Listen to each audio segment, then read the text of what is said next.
The next fund we have here is the Fidelity Large Cap Growth Index Fund. So let's say, for example, you're a young person and you want to be more aggressive with the stock market. This has more of a focus on growth stocks, which are rapidly expanding and growing revenues. As a result of that, we can see the return has been much higher over the last year, coming in at 45.96%. However, just be aware of the fact that growth stocks are going to take more of a hit during a recessionary environment or something like that. So you are basically setting yourself up for more potential downside, even though there is more potential for upside. And the portfolio composition here is even more tech heavy.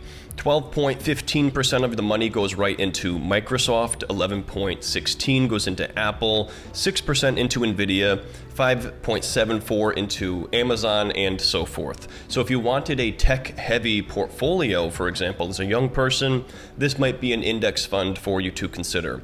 And if we go up here and take a look at the composition, we're going to see that 44.26% of this entire portfolio is in information technologies. So you're heavy in tech with this particular fund, giving you a lot of upside potential, but it's also going to be more downside if we see a bear market.